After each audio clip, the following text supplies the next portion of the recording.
Voilà, Moussibé, assalamu alaikum. Salminio, Mourad Mokiro. Je vous dis grand merci de la confiance et de l'attention. Les deux valises que vous voyez à Limoges, Kodundo me wonna bude ka medem sempete.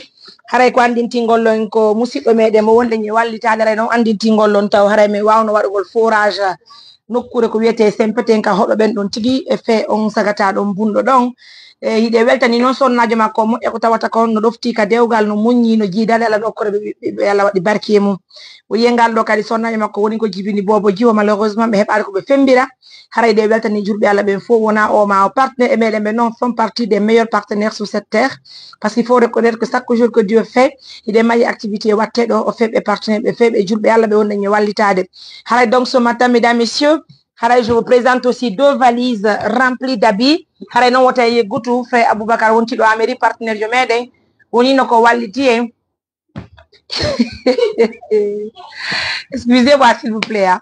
Avec les enfants c'est pas facile franchement donc vous voyez le comportement de Hamid c'est pas évident donc ko anintingol partenaire be meden go Hamid ac mi peti partenaire meden go do wiye frère Aboubacar en no wontiri ka meden Amérique be walno hebuden dammil kanyuma kadi haray e saku maro do kadi musibbe haray ko andintingol len do faintin do haray o valise wonde e sitaade do haray do ko valise nene bobo haray non o valise nene bobo comme woni ko sonni en dum do ko andintingol ko frère Alpha mo sigo wonti do Amérique arrête frère Alpha mo sigo wonti do Amérique arrête piete wonti do Amérique ko watte makko e tantinene bobo wonti be Allemagne woni ko hawtiti sorani en haray complet sappo labadi premier ji tum go o ari wala lan kontu ko dogo bébé go o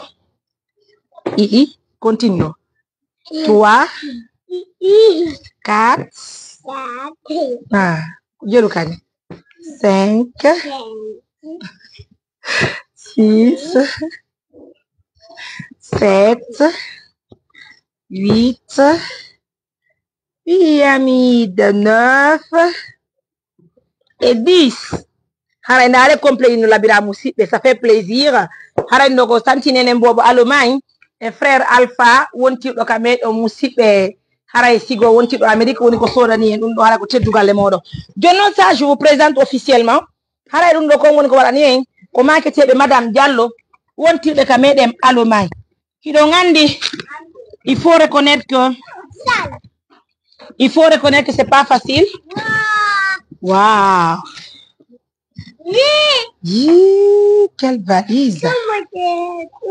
Oui.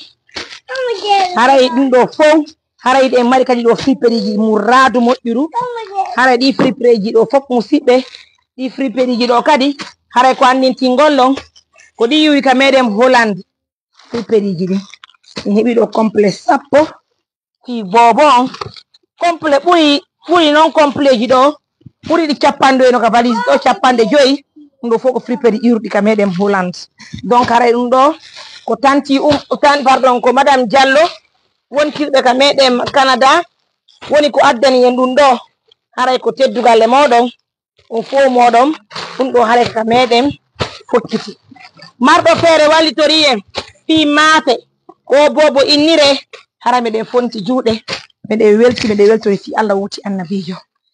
En tout cas, merci à nos millions de partenaires. On va s'éloigner, regarder tout ça là. Alhamdulillah Rabbil Alamin. Et weltani ki Allah ulan subhanahu wa ta'ala. Ko tawata ko hande Allah o kiye fere. Musibbe wali tago kadi lebe ngure do. Be ngani ko de bal do kadi yuruden ka medem sigo. Nabangol haray triple be. Haray hande kadi haray fokkiti ka medem sempete. Donc julbe Allah ben fo hino weltana hino jarna muradu moƴƴuru aray nous disons grand merci